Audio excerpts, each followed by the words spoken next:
Mais pourquoi t'es déguisé en porte-manteau? Silence, femme. Tu parles à un descendant du duc Arthur XII, le Fabuleux. Qui? Arthur XII, le Fabuleux. Bon, je t'avoue qu'il est pas très connu dans l'histoire française, mais... j'ai du sang de noble dans mes veines. Et pourquoi tu m'en as jamais parlé? Mais parce que je le connaissais pas, figure-toi. Je l'ai découvert grâce à MyHeritage. MyHeritage est le premier service mondial de recherche sur l'histoire des familles. Il permet non seulement de construire l'arbre généalogique de sa famille d'une manière simple et agréable, mais il donne aussi accès à 19 milliards de documents historiques facilement consultables qui permettent de retrouver les membres de votre famille à travers les siècles et même des documents historiques les concernant. Vous avez à votre disposition des technologies d'intelligence artificielle avancées qui peuvent réparer, améliorer, coloriser et même animer des photos historiques. Si vous voulez que Papy Roger, qui était super strict, se mette à chanter du Joule, il vous suffit de demander à l'intelligence artificielle de le faire. Et ensuite, vous pourrez vous payer sa fiole. Et si vous ne savez pas grand-chose sur les origines de votre famille, MyHeritage peut facilement retrouver les branches de votre arbre généalogique en consultant sa base de données et vous les proposer via le système d'Instant Discovery. Par exemple, je connais que ma grand-mère paternelle. Ouais. Et bah, avec MyHeritage, j'ai retrouvé mes arrière-arrière-grands-parents maternels. Je suis remonté dans mon arbre généalogique jusqu'au début du 19e siècle, où j'ai trouvé un certain Jean-Baptiste François Thomas. On parle quand même de quelqu'un qui a vécu à la même époque que Victor Hugo, Louis-Napoléon Bonaparte, Hector Berlioz et Alexandre Dumas. C'est pas rien. J'ai montré cet arbre à mes parents, qui ont été bien surpris de voir où leurs ancêtres ont vécu et à quelle époque. J'ai appris que mon grand-père maternel avait été fait prisonnier par les Allemands pendant la Seconde Guerre mondiale. Et j'avoue que ça fait un peu drôle de savoir que l'histoire de ta famille se mêle à l'histoire avec un grand H. Et mes parents ont été très surpris de voir que notre famille est en Normandie depuis le 18e siècle. Et si vous cliquez sur le lien qu'il y a dans la description, vous aurez le droit à 14 jours d'essai gratuits. Ah bah tiens, quand on parle du loup, je viens de recevoir un mail de MyHeritage. Intéressant. Sûrement pour me dire qu'ils ont trouvé un autre noble dans ma lignée. Alors, monsieur, nous sommes au regret de vous annoncer que nous avons été victimes d'une supercherie. Après vérification, il s'avère que les informations à propos de votre ancêtre Arthur XII le Fabuleux ont été falsifiées à l'époque par un de vos ancêtres. Il semblerait qu'il ait été bouffon à la cour du roi et non noble. Par chance, nos services ont détecté l'erreur, cordialement. Mais ça te fait rire, toi. Oh oui.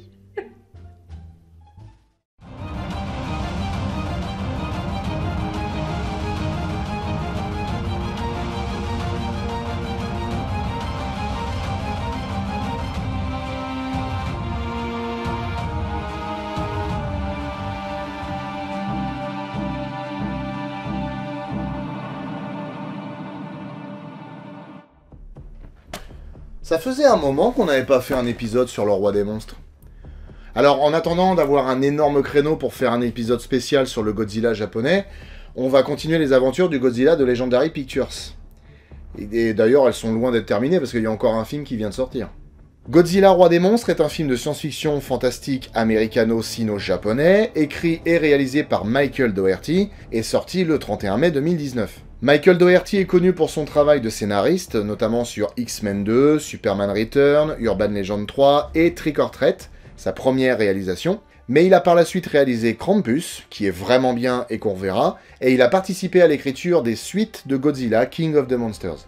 Le film nous plonge l'espace d'un instant au moment où Godzilla et les Mutos se livrent un combat dantesque. Ce jour-là, Mark et Emma Russell et leur fille Madison cherchent désespérément leur fils dans les décombres.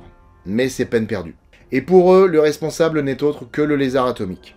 5 ans plus tard, Mark et Emma sont divorcés, lui étudie les prédateurs un petit peu partout dans le monde, et elle travaille pour la société Monarch, qui étudie les titans. Et depuis les événements de 2014, 16 autres créatures géantes ont été découvertes. La plupart sont en sommeil, mais certaines, comme Kong, font leur vie dans des zones de quarantaine.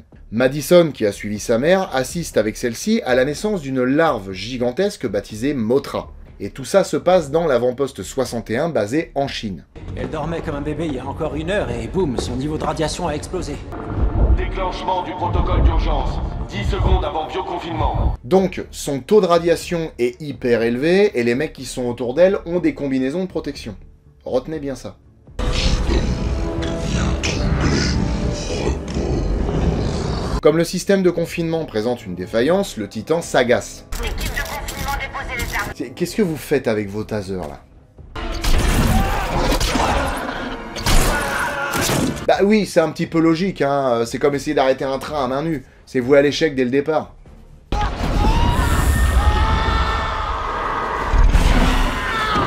Et encore, elle est sympa parce qu'elle les bouffe pas. Alors, comment calmer un chenipan de niveau 3000? Eh bah, avec l'Orca. Un appareil fabriqué quelques années auparavant par Mark et Emma pour éloigner les baleines des rivages et éviter qu'elles ne s'échouent. Mais Emma l'a amélioré en ajoutant les signaux bioacoustiques des titans. Elle tente alors de communiquer avec Mothra en insultant sa mère, visiblement, et finalement elle parvient à la calmer en utilisant la fréquence alpha. Du coup, je me demande ce que ça peut bien vouloir dire, ce signal alpha. Ça vous tente une sucette à la limace comme petit dessert? Donc, c'est super, on peut apprivoiser les kaiju. Au passage, je vous rappelle que le niveau de radiation de Mothra était hyper élevé. Là, manifestement, ça ne gêne personne. Bref. Maintenant, élément perturbateur. Un groupe d'éco-terroristes mené par Alan Jonah s'empare de l'Orca, d'Emma et de Madison. Et au passage, il bute tout le monde. Pendant ce temps, le docteur Serizawa et son assistante Vivienne représentent la société Monarch devant la commission sénatoriale de Washington. Le sujet étant l'utilité de Monarch, le contrôle des titans et la possibilité de les détruire. Il est peut-être temps que l'armée nous en débarrasse. Mais madame la juge, pourquoi vous voulez absolument tuer les titans? Je ne comprends pas. Parce qu'ils sont dangereux pour la société. Mais les armes nucléaires classiques ne fonctionnent pas sur elles. Et encore pire, ils se nourrissent de radiation. C'est complètement stupide. Mais qu'est-ce qu'on en a à foutre qu'on n'arrive pas à les tuer? Nous, tout ce qu'on veut, c'est faire péter des trucs, t'as pas encore compris? L'industrie de l'armement ne fonctionne plus depuis que ces saloperies sont revenues sur Terre. Y a plus de guerre. L'industrie, faut bien qu'elle fonctionne. Oh, il comprend rien, merde.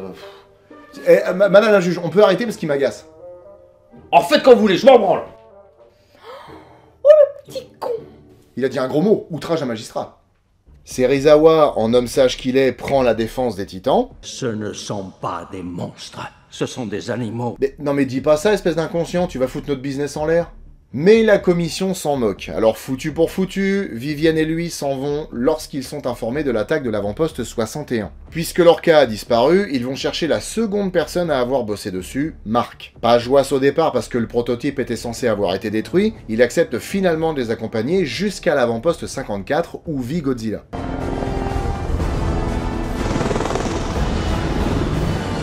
Je suis toujours fasciné par le fait que en 5 ans, les mecs ont réussi à te construire 17 stations de par le monde avec une technologie folle. Nous, en 5 ans, on aurait fait un demi-lotissement en race campagne.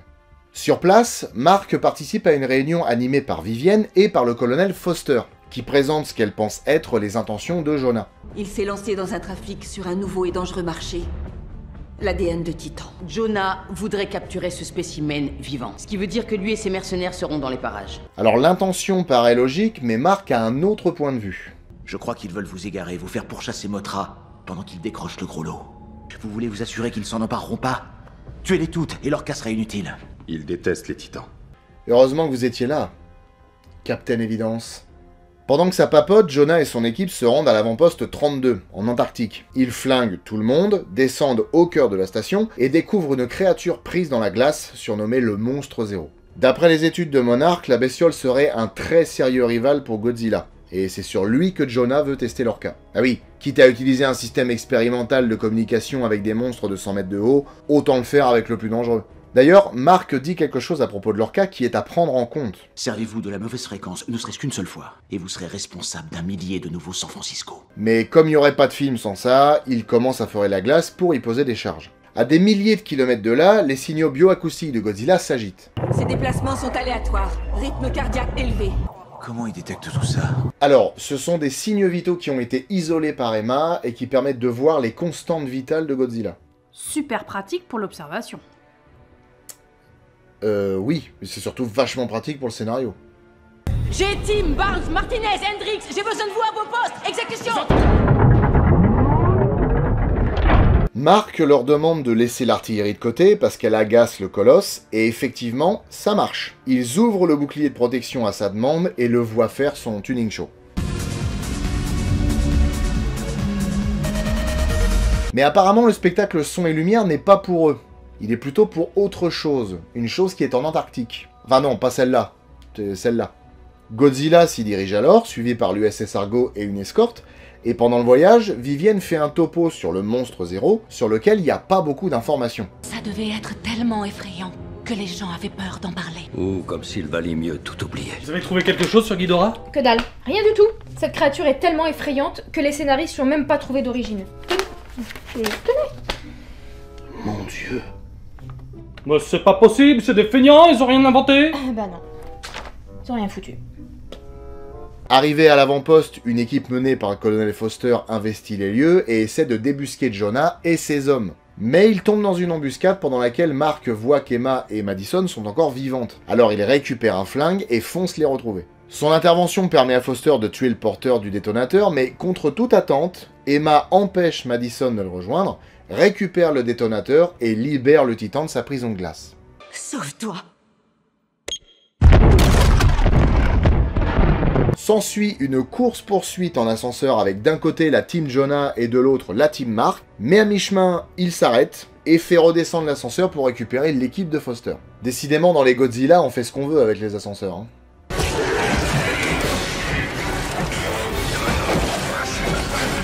Par contre, ils sont vraiment du bol que la glace écrase pas l'ascenseur quand même. Hein.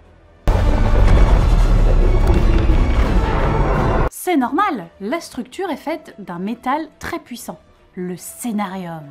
Ah, c'est pour ça.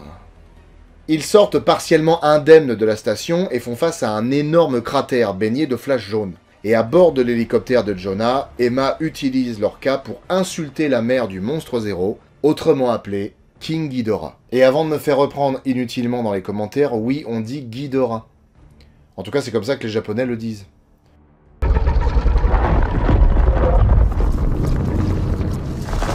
Par contre, vous pensez pas que ce serait bien de se tirer, là? Donc, le monstre à 3 têtes et 2 queues est maintenant libre et s'apprête à conquérir le monde. Heureusement, les États-Unis sont prêts à lui apprendre la démocratie. Ou pas. L'attaque tonnerre de Ghidorah provoque une panne de l'hélico des gentils qui sont alors à sa merci.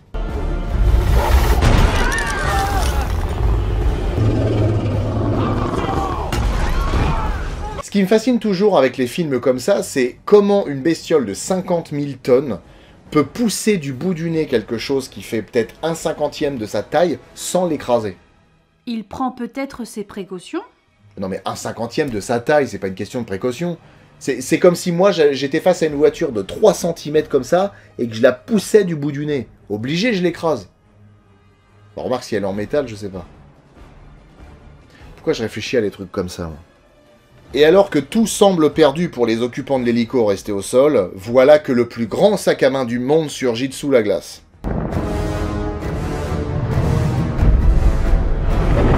Survient alors une bagarre de monstres géants au milieu de laquelle l'hélico est une boule de flipper.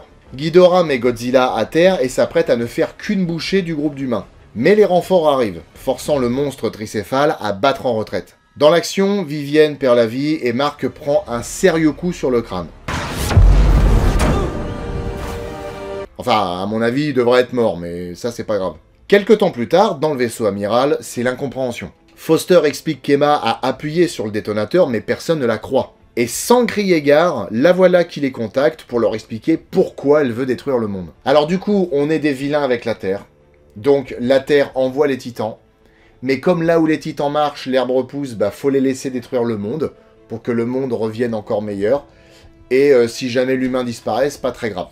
Et au pire des cas, s'il en reste quelques-uns, ils pourront parler avec les titans avec leur cas. Voilà. Et ça, j'avais oublié de le mettre.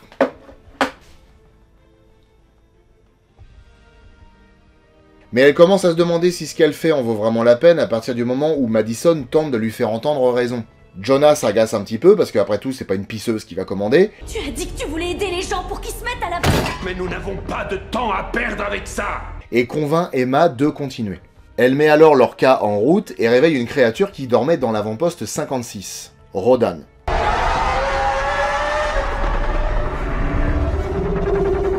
Sans perdre un instant, les forces armées de Monarch le bombardent, mais à part l'agacer, ça fait pas grand-chose. Il prend alors son envol pour traquer les moustiques qui le gênent, et rien qu'en volant, il génère des vents qui feraient rougir l'échelle de Beaufort.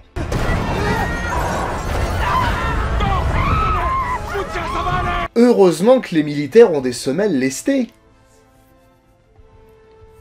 Et comme si un monstre géant ne suffisait pas, voilà que King Ghidorah ramène ses 3 fraises. Mark propose alors d'amener Rodan à lui, histoire de créer une bagarre. Et ça arrive à point nommé, parce que Sulfura a flingué toute leur escorte et s'apprête à les bouffer. Pendant que le ciel est le théâtre d'une bagarre homérique, les militaires arrivent avec une cargaison de gosses et ont dans l'idée d'atterrir dans la soute du vaisseau amiral. Sauf que l'accès est bloqué. Mark arrive à forcer l'ouverture, ce qui permet à l'hélico de se poser à peu près correctement, et viennent ensuite 2 mauvaises nouvelles.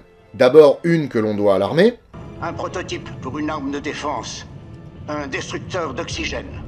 Et une seconde qu'on doit au fait qu'un Sulfura niveau 50 ne peut pas grand chose face à un Hydreigon de niveau 90. Heureusement, Tyrannosif intervient et leur sauve la mise. Godzilla prend l'avantage en arrachant une des têtes de Ghidorah, mais le destructeur d'oxygène va considérablement déséquilibrer le combat.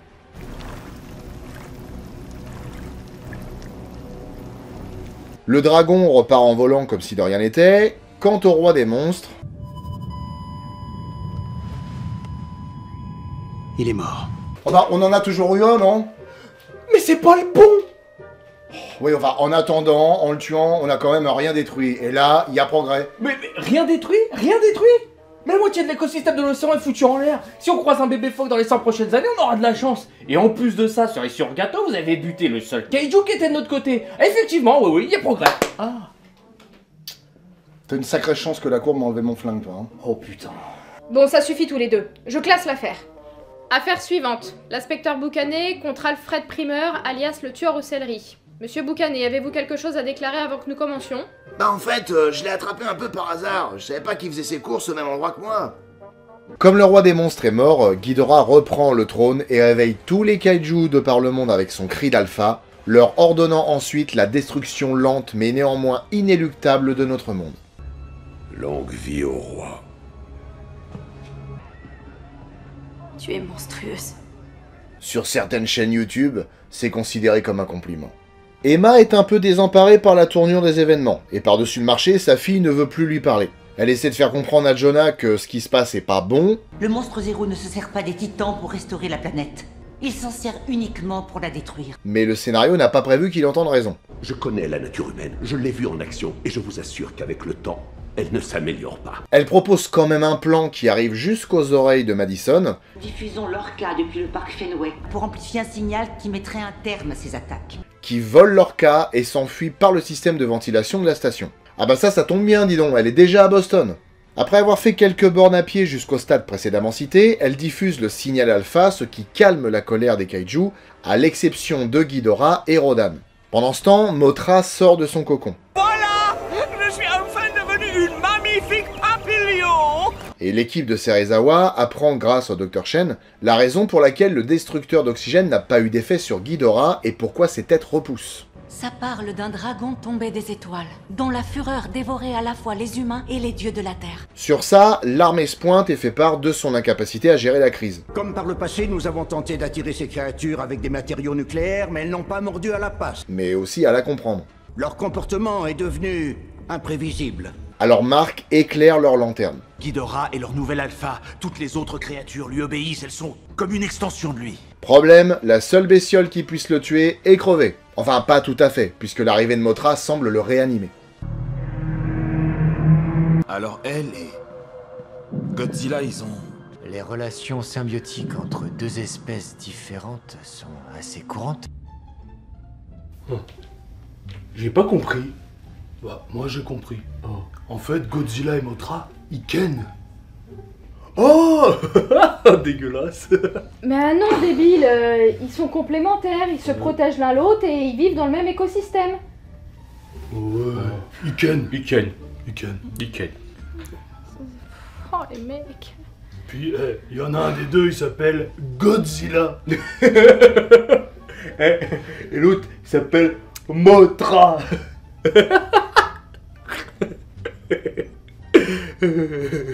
Alors, il est vivant, mais pas assez pour faire un match par équipe. Donc, Mark propose de lui donner un petit remontant. Il y a combien de missiles nucléaires à bord?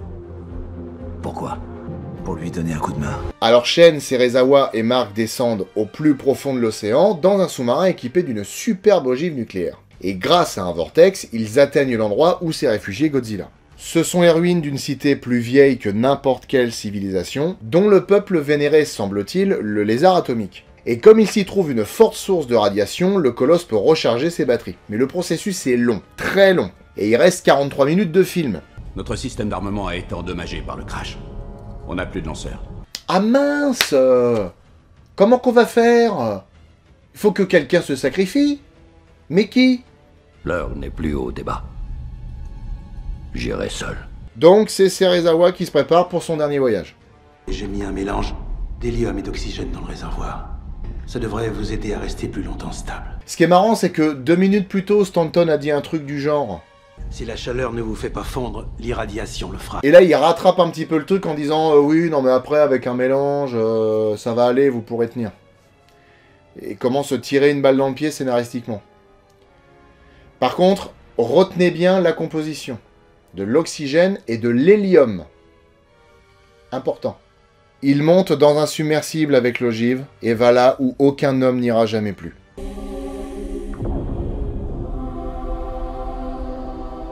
Il arme la bombe, jette un dernier coup d'œil à la montre de son père, arrêté à l'heure de l'explosion de la bombe d'Hiroshima, et salue une dernière fois le roi des monstres. Adieu, mon ami. Quel con celui-là avec son hélium. Dans l'idée, je pense que c'est ce qu'aurait dû arriver, hein. Mais bon, désolé, c'est plus fort que moi. En plus, la scène est poignante. Non, redevenons sérieux. Ça là-bas. C'est pour moi.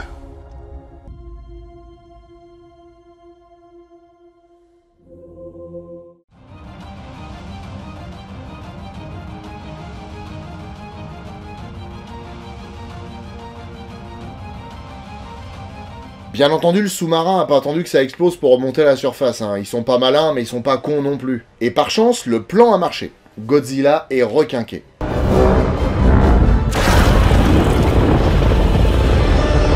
Bon, vous vous attendez tous à ce que je le dise, alors je vais le dire. Comment il fait pour tenir, putain? Sur le plan d'avant, on voit que c'est hyper profond. Il y a un site internet qui recense toutes les hypothèses possibles. Soit il a des jambes de 4 km, soit il est porté par un Fenwick. Bon, il fout un coup de flip à tout le monde sur le sous-marin, mais comme ils ressemblent tous à la petite bestiole qui l'a sauvé, ils partent se foutre sur la gueule à Boston avec une escorte humaine. Sur le chemin, Mark découvre avec quoi Emma a créé le signal alpha de l'Orca. C'est nous. Comment ça, nous? Emma a associé la bioacoustique de Godzilla à la voix humaine. Et ça nous avance à quoi de savoir ça? Je sais pas. Le film passe directement à autre chose. Il passe à la scène où Emma coupe les ponts avec Jonah et part chercher Madison en Humvee. Madison qui se retrouve dans un remake de The Mist, sauf qu'à la place des bestioles insectoïdes du Maine, il y a un dragon extraterrestre à 3 têtes. Elle fuit comme elle peut, et à mon avis elle a une chance de malade, étant donné qu'avec 3 têtes, le monstre détruit 3 fois plus de terrain d'un coup. Dans sa fuite, elle fait tomber l'Orca d'ailleurs, qui se casse, et au moment où elle va être terrassée par une attaque tonnerre, elle est sauvée par un ultra laser sorti de nulle part.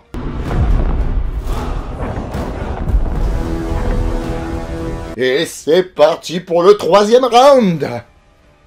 Godzilla et Ghidorah se mettent durement sur la gueule. Ils prennent tour à tour l'avantage sur l'autre, mais grâce à l'intervention de Mothra, Godzilla prend le dessus. Sauf que l'usurpateur tricéphale a lui aussi un allié, Rodan. Il y a maintenant un combat sur Terre et un autre dans les airs. Quant aux humains, ils slaloment entre les pattes de Godzilla et Ghidorah. Ils sont rejoints par Emma qui les emmène le plus loin possible du combat tout en cherchant Madison. J'ai pas perdu, elle s'est enfuie. Ça, je me demande pourquoi. Si je vous avais comme parent, je ferais pas long feu à la maison.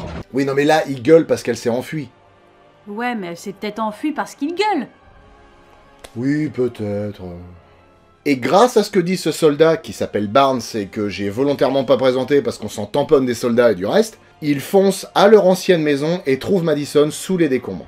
Côté kaiju, Ghidorah balance une fatale foudre de ses morts qui pulvérise tout ce qu'il y a dans le ciel, et fatigue bien Godzilla. Rodan éclate Mothra sur un building comme sur un pare-brise, mais se prend une attaque d'Arvenin de la mignonne. Bon, pour lui, c'est réglé, mais Ghidorah est vraiment coriace. Il emporte Godzilla dans le ciel, faites qu'il sorte une épée de nulle part, faites qu'il sorte une épée de nulle part, faites qu'il sorte une épée de nulle part, et le laisse tomber comme un météore. Oh merde. Le roi des monstres est au plus mal, mais Mothra fait face à l'usurpateur de trône, qui l'a réduit littéralement en une poudre qui retombe sur le colosse à terre. Au revoir, Papillusion.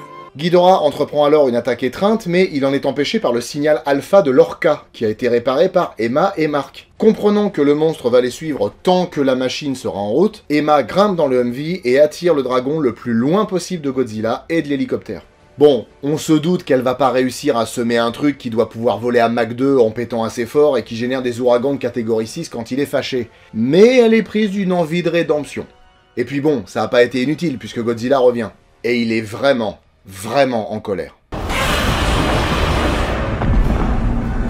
Alors, pourquoi que Godzilla il est fâché tout rouge? Parce que la bombe atomique l'a tellement chargé d'énergie qu'il est devenu thermonucléaire. Et en plus, la poudre de Mothra a agi comme un super shaker bulk que tu peux acheter sur leur site avec mon code promo BUDDY. Tu sais que Tristan regardera sûrement jamais cette vidéo? Oui, je sais, mais je trouve ça drôle. Une référence parmi tant d'autres? C'est ça. Donc à ce stade, Godzilla fait carrément des supernovas nucléaires qui crament tout sur leur passage, y compris Ghidorah. Il lui crame les ailes et l'achève en lui écrasant le thorax, provoquant une énorme explosion d'énergie et un flash aveuglant. Et bah même ça suffit pas à le tuer.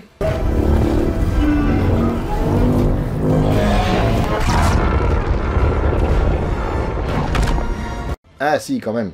Heureusement qu'il est de notre côté. Pour l'instant. Effectivement, il faudrait pas qu'il cherche à détruire le monde à cause de personnes mal intentionnées. Arrête, toi. Et puisque l'usurpateur de trône est déchu et que le vrai prétendant a repris son statut, les titans viennent s'incliner devant le seul et unique roi des monstres, Godzilla.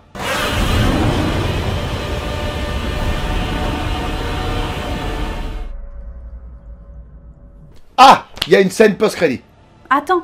Quoi? Regarde le générique d'abord. On voit des coupures de journaux qui parlent des effets bénéfiques des titans sur la planète. Il y a de la pluie dans le Sahara, les récifs reprennent vie grâce à Godzilla, Scylla fait ralentir la fonte des glaces, BMO permet le reboisement de l'Amazonie, et certaines espèces animales qui étaient en voie de disparition sont retirées de la liste. Et ils seraient originaires de la Terre creuse dont la porte d'entrée serait sur Skull Island.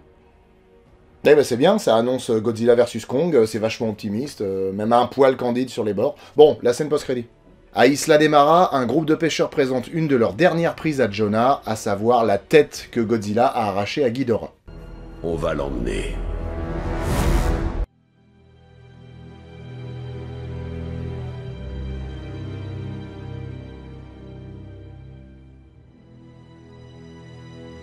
Godzilla King of the Monsters est un film très différent de celui de Gareth Edwards, voire même aux antipodes.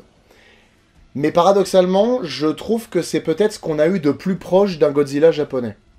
Je m'explique. Parce que, pour beaucoup, Godzilla, c'est des films sérieux, avec une remise en question de l'humanité et de ses actes, et de la vengeance de la nature sur celui-ci. Mais Godzilla, c'est aussi ça.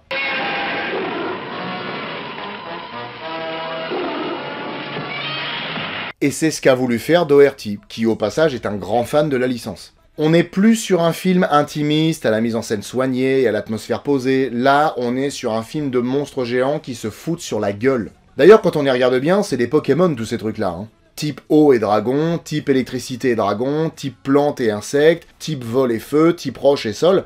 Bref, c'est un méga combat de Pokémon ce film. Godzilla Stadium. Beaucoup reprochent à Doherty d'avoir délaissé le point de vue à hauteur d'homme pour un point de vue à hauteur de kaiju. Mais je suis pas d'accord. Pas mal de plans sont à l'échelle humaine et nous écrasent avec la stature des titans.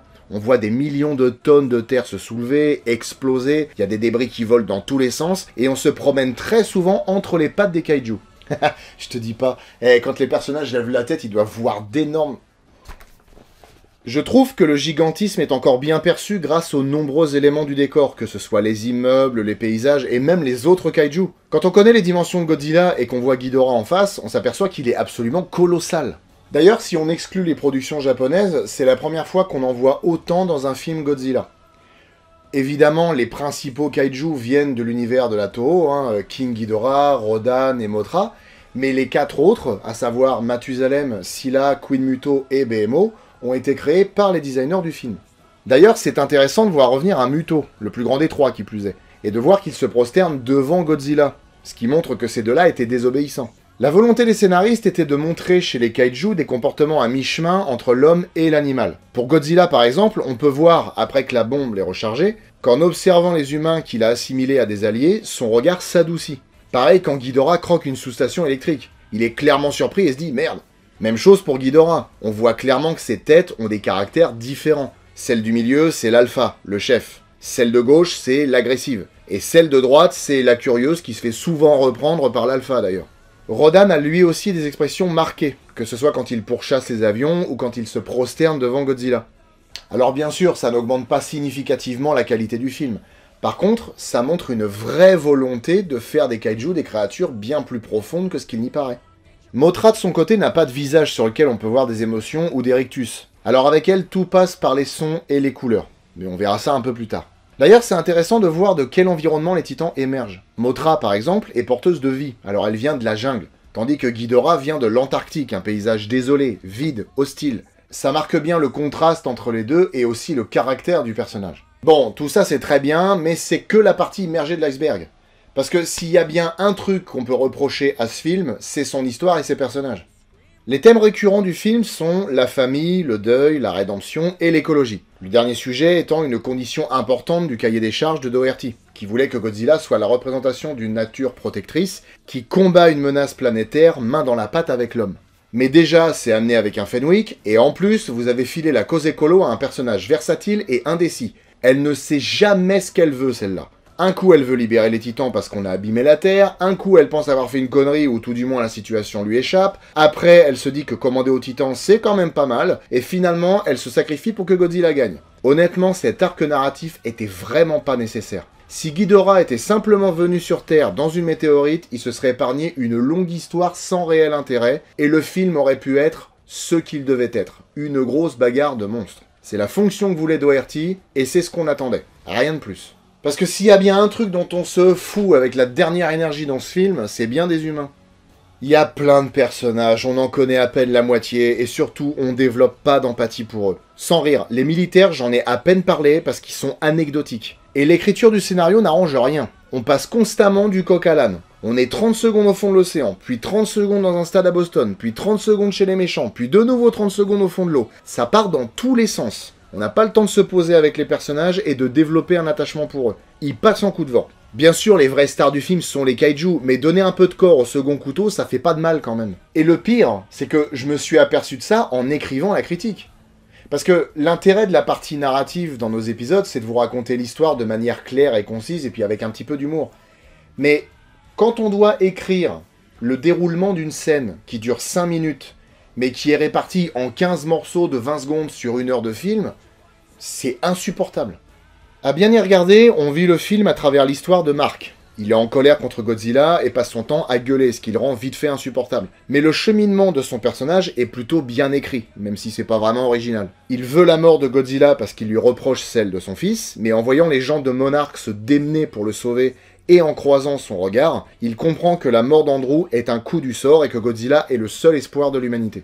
Par contre, ce qui me tue, c'est qu'il n'y a que lui qui a des idées. Remballer les armes quand Godzilla est énervé, c'est lui. Amener Rodan à Ghidorah pour qu'ils se battent, c'est lui. Recharger Godzilla à coups de bombe nucléaire, c'est lui. Tous les personnages autour de lui sont aussi utiles que ce beau de clôture à Jurassic Park. Le pire, je trouve, c'est Serizawa. On dirait qu'il voit jamais où Mark veut en venir. Il y a combien de missiles nucléaires à bord? Pourquoi? Il a constamment la même expression de surprise. Le mec était bourré d'idées dans le premier film, dans le deuxième, il ne sert à rien. Alors par contre, je sais pas si c'est le travail des comédiens en français ou si c'est le travail des comédiens dans la version originale, mais je trouve qu'il y a beaucoup de punchlines forcées avec des plans de mise en scène bien stéréotypés. Laissons-les se bagarrer. J'adorais quand il disait ça. Non, cette fois on va se joindre au combat. Oh mon Dieu! Mais comment va-t-on faire? Les invités arrivés, nous n'avons rien dans le frigo! On va commander des pizzas. Le souhait de Michael Doherty était de se concentrer sur la société Monarch, histoire qu'on en apprenne un petit peu plus sur ses fonctions, ses moyens et son rôle. Elle a effectivement plus d'importance que dans les autres films, mais c'est de la consistance de surface. Ça n'apporte rien de vraiment clair sur Monarch. Après, il n'y a pas que des mauvaises choses dans ce film. Le principe de l'orca, par exemple, c'est pas si décollant que ça. Alors, je me suis pas lancé dans une étude approfondie sur la bioacoustique, mais je peux vous donner la définition que j'ai trouvée sur le site techniqueingénieur.fr. La bioacoustique étudie les signaux acoustiques échangés entre les animaux. Au niveau proximal, elle s'intéresse à la production, à la propagation, à la réception des signaux ainsi qu'aux processus anatomophysiologiques et neurophysiologiques par lesquels ceux-ci sont produits et traités. Donc c'est pas exagéré de voir les signes vitaux d'un animal par le biais de la bioacoustique. Le film reprend aussi quelques éléments des films de la Toho, comme le Godzilla thermonucléaire ou encore le destructeur d'oxygène, qui est inspiré du dispositif inventé dans le Godzilla de 1954. Alors par contre, je sais pas s'il y a des références à d'autres films ou si c'est moi qui fabule. Par exemple, quand Godzilla regarde le groupe sur le sous-marin, on entend ses battements de cœur et il pleut.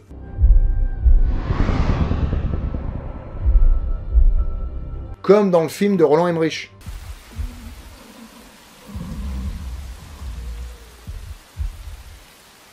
Et ça là, est-ce que c'est un clin d'œil à Jurassic Park? Parce que vraiment je me demande.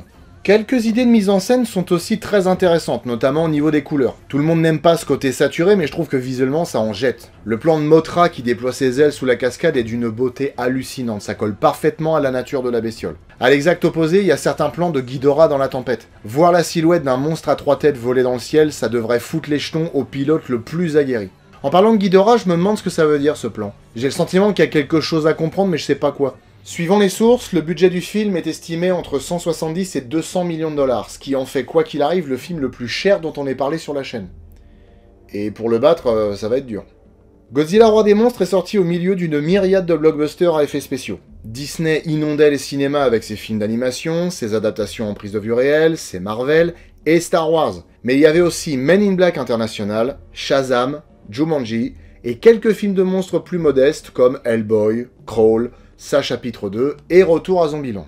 En termes d'effets numériques, le film est à la hauteur de tout ce qui est sorti à l'époque. C'est-à-dire que c'est suffisamment bien fait pour qu'on soit dedans, mais c'est gavant tellement le numérique est omniprésent. Et il avait des concurrents sérieux à sa sortie aux États-Unis, mais malgré ça, il a pris la tête du box-office. Aladdin faisait encore de solides revenus, Avengers Endgame glissait doucement vers la fin de son exploitation mais faisait encore de beaux chiffres, et dès la deuxième semaine, il a été surpassé par Comme des Bêtes 2 et Dark Phoenix. Finalement, il n'a rapporté que 110 millions de dollars aux États-Unis pour un total de 387 millions dans le monde. Chez nous, les concurrents étaient à peu près les mêmes et le film n'a fait que 668 000 entrées. Ce qui en fait donc un demi-échec, puisque pour que le studio le considère comme un succès, il aurait fallu qu'il rapporte au minimum 540 millions de dollars. Après, ça n'a pas empêché la mise en chantier de suite. Le réalisateur voulait absolument respecter le matériel de base de la licence Godzilla tout en lui apportant un bon lifting. Parce que les monstres de la Toho, ça prête quand même pas mal à sourire. Hein. Cela dit, j'ai toujours trouvé l'imagination des auteurs japonais fabuleuse. Là où les États-Unis ont souvent tendance à nous sortir plus ou moins les mêmes designs de monstres, malgré quelques propositions innovantes par moment, les Japonais vont au bout de leurs idées, quitte à ce que ça paraisse kitsch. Enfin, moi je vous dis ça avec mon œil d'occidental qui est persuadé de tout savoir faire mieux que les autres. Prenez Hedorah par exemple. C'est une bestiole extraterrestre qui se nourrit de pollution, qui ressemble globalement à un gros tas de morve, corrode tout ce qu'il touche et peut se transformer en raie volante. On est d'accord que c'est n'importe quoi. Mais ils vont au bout du concept et en font vraiment une menace. Et une menace pas drôle du tout. Parce que dans le film de 1971, Hedorah fait fondre un œil et une partie d'un bras de Godzilla. Et il tue un paquet de monde. Pareil pour Gigan. Sans déconner, c'est quoi ce truc? On dirait le croisement entre Sam Lake des Muppets et d'un Power Ranger. Pareil pour Mothra quand on y pense, c'est un nom de dieu de papillon géant. Non, mais faut voir le symbolisme du papillon géant. C'est la naissance, la mort et la renaissance. Hein? Mais oui, la larve qui meurt métaphoriquement pour devenir un papillon. C'est la renaissance à travers la transformation pour devenir quelque chose de meilleur. Mais c'est un putain de papillon géant. Rodan, c'est un piaf qui a avalé un cintre, Ghidorah est raide comme un coup de trick et ses têtes bougent comme les bandelettes qu'on met sur les clims pour voir si elles marchent encore. Bon, c'est vrai que ça fait sourire, mais c'est vieux et c'est d'une autre culture. Pour les Japonais, c'est une tradition d'avoir un mec dans un costume. Mais pour nous, bah c'est au placard depuis les années 60, sauf dans le cinéma de Roger Corman. D'ailleurs, on peut voir à la fin du générique que le film est dédié à Yoshimitsu Banno et Haruo Nakajima. Le premier fut réalisateur et scénariste du film Godzilla vs Hedorah, et le second était un acteur qui a interprété entre 1954 et 1972 plusieurs kaiju de la Toho, comme Godzilla, Griffon, Rodan ou King Kong. Et pour rester dans les références et dans les gens qui ont des liens très forts avec les monstres, dans le film, il y a un groupe de militaires qui portent les noms de grandes sommités des effets spéciaux des États-Unis. Il y a par exemple le caporal Winston, il y a l'officier Harryhausen, l'officier Tippett, le lieutenant Botin. De toute façon, ça servait à rien, on les voit pas. Il n'y a même pas un plan où quelqu'un dirait « Caporal Winston, venez ici », et puis on voit le mec, on dit « Ah, c'est cool, Winston, un peu comme Stan Winston ». Non, même pas. Non, non. Si on regarde pas le générique, on sait même pas qu'il y a des gens qui s'appellent comme ça. Un nouveau film, nouveau design. Doherty rappela le concepteur Matt Alsop, qui avait créé les designs de Godzilla et des Mutos pour le film de Gareth Edwards, et lui demanda de revoir le look de Godzilla. Déjà, il a mangé de la soupe radioactive, parce qu'il est passé de 108 à 119 mètres de haut. Bon, ça s'explique par le fait qu'il ait absorbé la bombe atomique que Serizawa lui envoie, mais du coup ça veut dire qu'il est quand même sacrément plus grand. D'ailleurs, c'est marrant parce que la Toho et Legendary Pictures se sont un petit peu fait la guéguerre au niveau de celui qui aurait le plus gros. Puisque suite à la sortie du film de Gareth Edwards, ils ont sorti Shin Godzilla dans lequel Godzilla mesure 118 mètres. Et là, ils ont fait un Godzilla de 119. Ils ont gagné à pas grand chose. Physiquement, il est bien plus stylé que celui de Edwards. Ses épines dorsales sont plus proéminentes, il a de vraies griffes de prédateur, ses membres inférieurs sont mieux proportionnés et son souffle est carrément plus puissant et impressionnant. Ses hurlements ont eux aussi légèrement changé. C'est un mélange entre le cri du Godzilla de la Toho et de celui de 2014.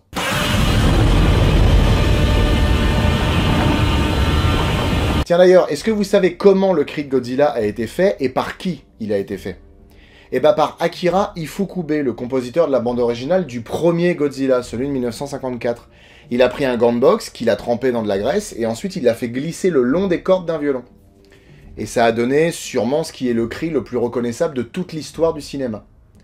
Le deuxième étant le de Chewbacca et le troisième le hurlement du tyrannosaure dans Jurassic Park.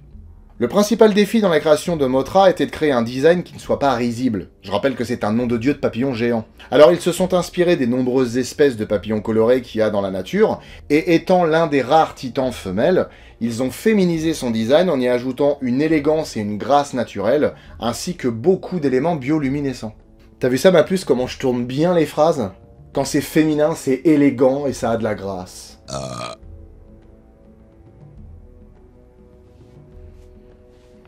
Enfin, en même temps, ça fait 11 ans qu'on est ensemble. Hein. Au bout de 11 ans, l'élégance et la grâce, on se les taille en biseau. Mais ils ont tout de même conjugué ça avec un design de guerrière inspiré en partie de la montre religieuse. En témoignent ses pattes pointues et ce dard colossal. Et ils ont conservé son cri, ce magnifique petit cri tout mignon. Les cliquetis qu'elle émet, notamment sous sa forme larvaire, me rappellent ceux des Mutos de Godzilla 2014. Alors que sous sa forme de papillon, par contre, elle chante parfois comme une baleine. Le design de King Ghidorah est, comme pour les autres, une remise au goût du jour du design de base. Il a été pensé comme le mélange entre l'hydre de la mythologie grecque et du dragon oriental, et ces différents hurlements ont été conçus à partir de ceux de la version de la Toho et de sifflements de serpent. Sauf qu'ils ont une dimension tout à fait différente, parce qu'honnêtement, ceux de la Toho sont presque risibles.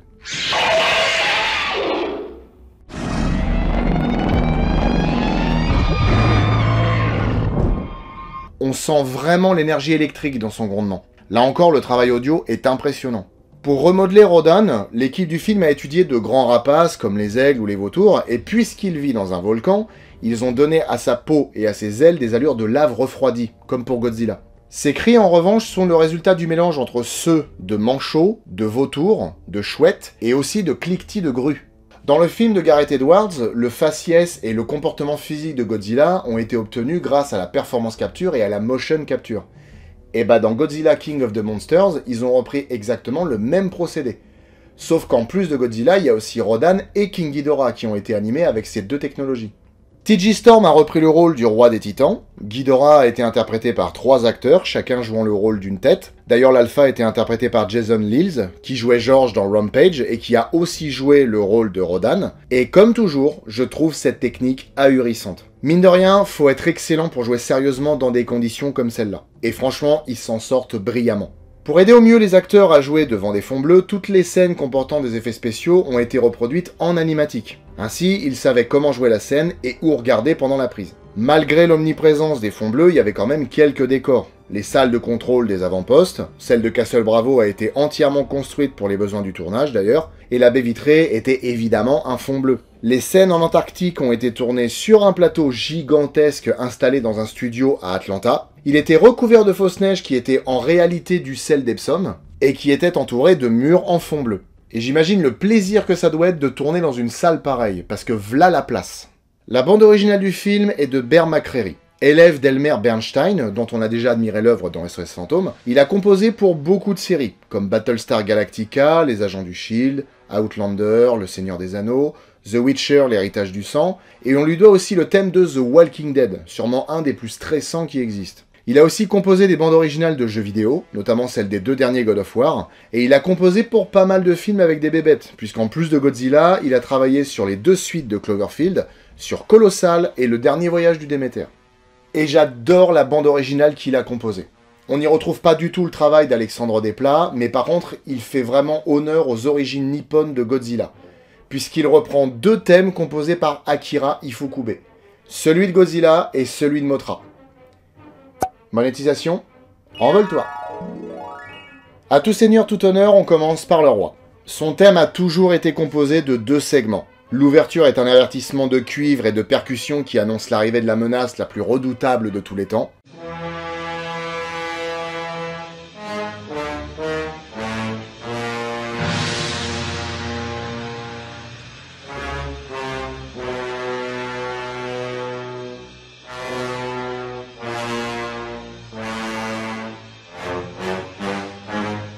Puis le morceau devient un thème de bataille aux instruments martelants.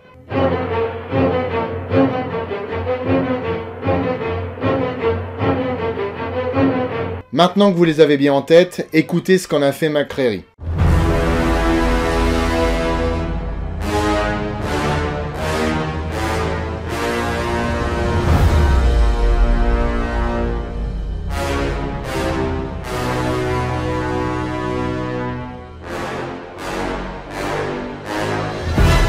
Le thème menaçant prend une dimension colossale, les percussions grognent derrière et les cuivres sont plus graves et plus nombreux. Le thème de l'affrontement est lui aussi plus puissant et plus épique.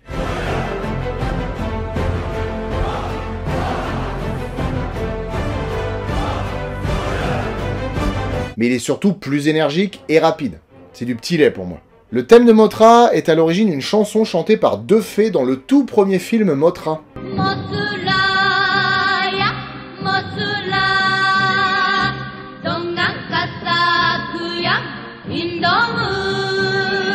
Bon, c'est mignon tout plein, mais l'arrangement de McCreary prend une dimension à la fois plus grandiose, mais aussi plus douce. Le début évoque un rite tribal adouci par de la flûte.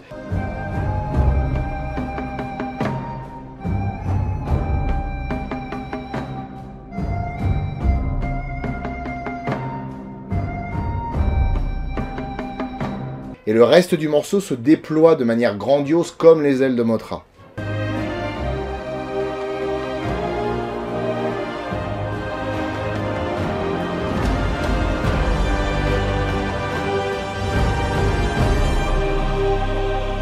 En revanche, les thèmes de King Ghidorah et de Rodan sont complètement originaux. Et le moins qu'on puisse dire, c'est qu'ils collent parfaitement au personnage. Rodan, c'est la menace qui vient du ciel. Les cuivres nous alertent de son arrivée comme des sirènes de l'armée.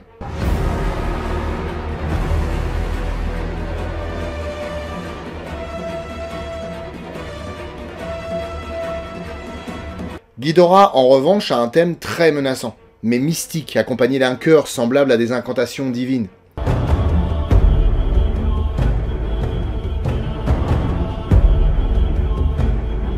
Et il y a un thème dramatique et puissant qu'on entend dès le début du film lorsque la famille Russell cherche le gamin et aperçoit Godzilla.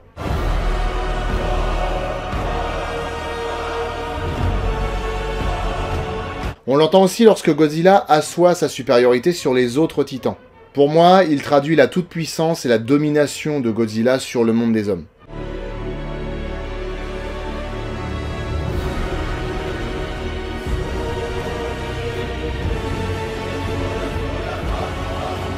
D'ailleurs, son thème se mêle très souvent à des chœurs qui viennent aussi le sublimer. Et rien que pour le fun, McCreary a composé une chanson à la gloire de Godzilla.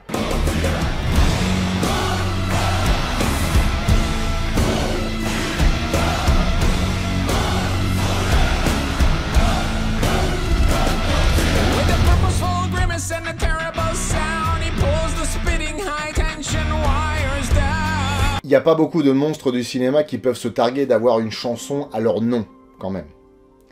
Bon, le casting est composé d'acteurs et d'actrices de tous les horizons, et ce qui est sûr, c'est qu'on en reverra beaucoup. Et d'ailleurs, on en a déjà vu beaucoup. Du film précédent, on voit revenir Ken Watanabe, connu pour de nombreux films japonais, mais aussi pour Inception, Le Dernier Samouraï, Batman Begins, ou encore Lettres d'Iwo Jima. Ziyi Zhang, qu'on a pu voir dans Rush Hour 2, et qu'on reverra dans The Cloverfield Paradox. Il y a aussi Sally Hawkins, qu'on reverra dans La Forme de l'eau et qui a joué 2 fois pour Woody Allen. Et elle a aussi joué dans un film qui s'appelle Des Grandes Espérances. Tu l'as vu? Ouais. Et alors? C'était comment? C'était pas ce que j'espérais. Et il y a David Strathairn, qui a joué dans La Firme, Elle est confidentielle, La Faille ou La Vengeance dans l'impôt. Dans les nouvelles têtes, on retrouve Millie Bobby Brown, révélée par la série Stranger Things, et qui du haut de ses 20 ans a déjà une solide petite carrière, puisqu'elle a joué la petite sœur de Sherlock Holmes dans Enola Holmes 1 et 2, et puis on la reverra dans Godzilla vs Kong, que j'ai pas vraiment hâte d'aborder. Bradley Whitford a joué dans Robocop 3, L'Homme Bicentenaire, Pentagon Papers, et dans Get Out, que je vous recommande d'ailleurs, et j'ai hâte de vous parler de La Cabane dans les Bois, parce que c'était une chouette surprise. Vera Farmiga est très connue pour le rôle de Lorraine Warren, qu'elle a interprété 6 fois dans la saga Conjuring et ses spin-offs, mais elle a une carrière très riche dans laquelle on peut compter des séries comme Bates Motel et des films comme Les Infiltrés, La Peur au ventre, Esther ou Le Juge. Kyle Chandler, l'homme qui reçoit le courrier du lendemain dans la série Demain à la Une, s'est illustré dans le King Kong de Peter Jackson, dans Le Jour où la Terre s'arrêta, dans Super 8, Argo, Le Loup de Wall Street, et on le reverra lui aussi dans Godzilla vs Kong. Et s'il y en a bien un qu'on reverra dans plein de films de monstres, c'est Charles Dance. Bien sûr, vous le connaissez pour les séries Sandman, The Crown et Game of Thrones, et pour des films comme Last Action Hero ou Scoop, mais il a joué dans 2 épisodes de Underworld, dans Dracula Untold, dans le SOS Fantôme de 2016 et bien entendu dans Alien 3. Pour conclure, je dirais qu'il ne faut pas confondre Godzilla King of the Monsters et Godzilla 2014. Le film n'a évidemment pas la qualité narrative de son aîné, mais il s'inscrit en droite lignée des films de monstres géants qui se bagarrent de la Toho. Il aurait pu être bien meilleur si les personnages avaient été mieux écrits et l'histoire un peu moins fouillie, mais il n'en reste pas moins un bon divertissement. Et puis franchement, c'est toujours cool de voir des grosses bestioles qui se tapent dessus. Parce que les petites bestioles, ça fait flipper. On sait jamais où elles sont. Dans un cercueil, dans une chaussure, dans un saladier, dans une grange. Les petites bestioles, ça fait flipper. Surtout quand elles se multiplient. Encore merci à MyHeritage d'avoir sponsorisé cette vidéo. Je vous rappelle que MyHeritage est une plateforme qui vous permet de construire votre arbre généalogique. Et si vous cliquez sur le lien dans la description, vous aurez 14 jours d'essai au service premium de MyHeritage.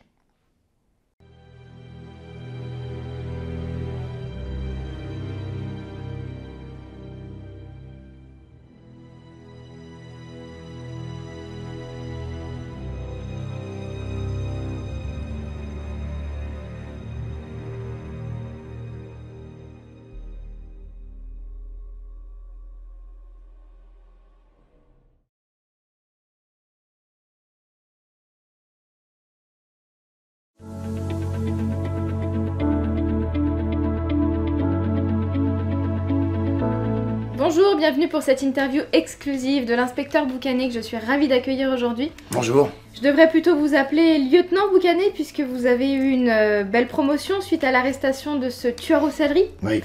Est-ce que vous pouvez nous raconter un petit peu comment ça s'est passé, comment vous avez réussi à coincer ce tueur ô combien célèbre? Eh ben, en fait, tout a commencé un soir où je voulais manger du céleri rémoulade. Ma femme me dit, on n'en a pas, il faut aller en acheter. Alors, je vais chez mon épicier, je le connais depuis 20 ans, je lui passe le bonjour d'ailleurs. C'est quelqu'un qui fait des prix très abordables, qui est très gentil, bref. Et là, je vois, dans un des rayons, un grand type, le teint un peu blafard, blanc-vert, qui a dans son panier une vingtaine de céleris. Je me dis, personne n'achète 20 céleris pour sa consommation personnelle, même quand on a beaucoup de monde à la maison. En soi, il faut dire ce qui est, le céleri c'est dégueulasse, personne n'en mange. Alors je vais le voir et je lui dis, excusez-moi, qu'est-ce que vous faites avec tout ce céleri? Et là, il part en courant. Alors je me dis, c'est bizarre, alors je donne son signalement au poste, et on finit par le retrouver. Et quand on a fait une perquisition chez lui, on a trouvé un total de 17 tonnes de céleri, dont 2,5 tonnes avaient déjà été partiellement mangées. Et sur une bonne partie de ce céleri, il y avait du sang. Et ce sang, après analyse, correspondait au sang de près de 42 victimes qui étaient mortes dans les 10 dernières années. Et c'est là qu'on a compris que c'était le tueur aux céleri. Eh bien, merci pour cet incroyable récit. On est ravis que vous ayez pu clore cette enquête. Et on espère que vous aurez la même chance pour résoudre le mystère des 5%. Merci à vous d'avoir suivi cette interview. Je vous dis à bientôt, bonne soirée et à la semaine prochaine.